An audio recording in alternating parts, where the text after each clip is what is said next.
Hey, in this video, I'm going to walk you through the process of buying your first commercial property in Indianapolis, Indiana. This is at least the process that I use to facilitate the whole thing. So, the first step that you really need to do is identify the property that you're going to be buying. In my case, I found a property in my town by talking to different sellers, and I found somebody that was interested in selling their property. So, the first step that you're going to take once you've identified the property and you've spoke with the seller is you're going to send a LOI, which is a letter of intent. This essentially means that you are a person interested in the property and you're actually taking it seriously. You don't want to just tour the property. You can't just do that a lot of the time. It's much different than residential. So the next step is once you've toured the property and you've determined that this is a property that you actually want to send an offer on, that's when you're going to do the purchase agreement. So once you get this process started, this is when you can actually start talking to the banks. Before then, the banks aren't really going to talk to you. But in your purchase agreement, you're going to need to have a few different things that I always recommend, which is a financing contingency, an inspection contingency, and ideally, you have a lawyer look this over the first time you're doing it if you're not using a broker. In our case, we did it without a broker just because we wanted to save the seller the commissions on each side, and it ended up getting the price lowered for us. Originally, they were going to sell it for $850. We got it down to $775. So once you have the signed purchase agreement, this is when you can actually start talking to the bank seriously, and they will take you seriously at this point.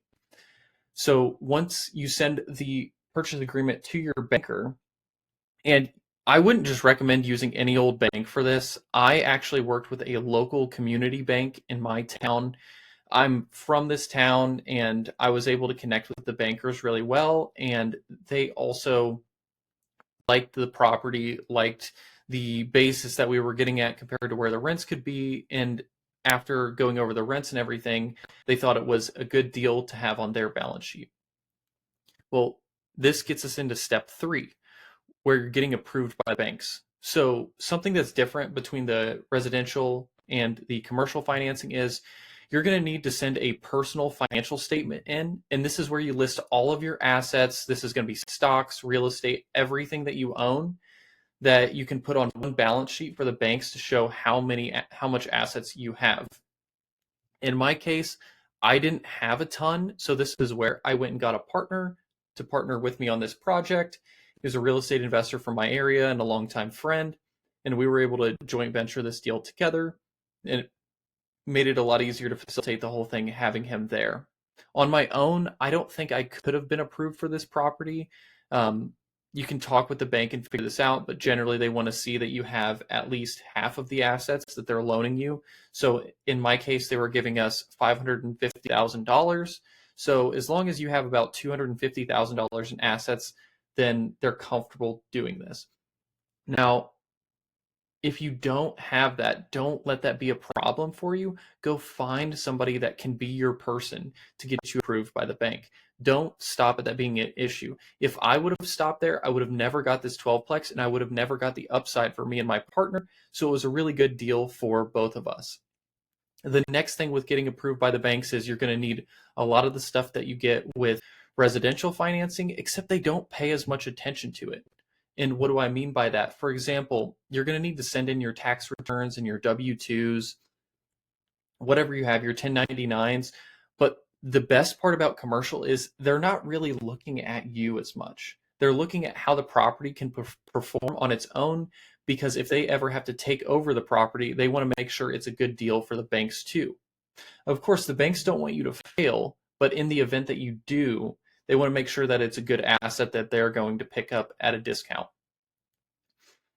So the next step is actually doing your inspection. So this inspection, it's just like any old inspection, except it costs a little bit more.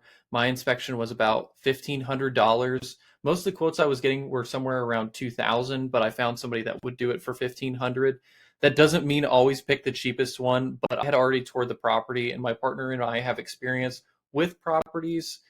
He has quite a few on his own, so it made it really easy for us to know that we were getting a good, relatively good property, and we saw everything that we thought the inspector would. So we went for the cheaper option. That being said, the inspection report we actually got back was fantastic. And I actually let the inspector know that he was a little low on his pricing and that he might want to bring it up a bit so he's up to par with all the other inspectors, just in case, he's doing any things like this. I'm just trying to help him get paid a little bit more at the end of the day. So the next step is phase one environmental. If you've never bought a commercial property, you've probably never heard of this before. And essentially, this is an environmental study that they do on your property to make sure there was no like gas stations or anything like that on this property beforehand. I feel like it's a rarity that you're going to have that show up, but they're just making sure that the property itself is safe for people to inhabit. In our case, this has been a property that was built in 1976, so it's very unlikely that there was any gas station there beforehand, but you still have to pay for this to be done. And this was about $3,000 or $4,000 to have them come do this inspection. So between the first one and the phase one, we were already up to about $5,000 spent, and then we had the appraisal. This was $2,500, and depending where you are, that might be low, that might be high, but for commercial, just expect it to be higher than a regular residential appraisal. And the next step is the timeline. So as far as how long this is going to take, I would expect it to take about 90 days. We ended up wrapping ours up around like 60 to 70 days, but that's just because I was pushing forward, trying to get the deal done, constantly following up with the bankers and everything, just to make sure we were always moving the needle forward and making sure everything moved smoothly. This was because I had a partner on the deal and I wanted to make sure everything went smooth and we did it quickly.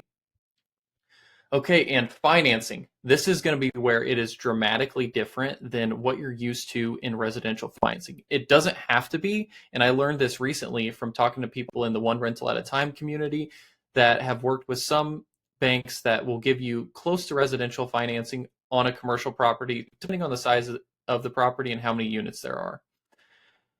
In our case, we ended up getting a 25-year term. Do not underwrite your property on a 25-year term because you will be overpaying based on what everyone else is expecting to do. Most commercial properties are going to be bought on a 20-year term, and there is going to be some sort of adjustment based on rates over time. For example, we got ours on a 25-year term. The rates adjust after the first 5 years, and then every year thereafter, they're going to adjust. We were okay with this because we bought the property when rates were high. We got our interest rate at 6.65%. We're pretty confident over the next few years that rates are going to adjust downward and we can refinance and get the interest rate lowered and we can fix it for the duration of the loan. For example, we're going to be trying to work with Velocity Mortgage, get a 30-year fixed rate loan on this property. And I think that's one of the most important things you have to think about when it comes to commercial, because if you get a really good rate, but you only have it for a set amount of time, the issue that you can run into is the same one that so many commercial investors are running into right now, where they bought properties that cash flowed really well at 3 and 4%.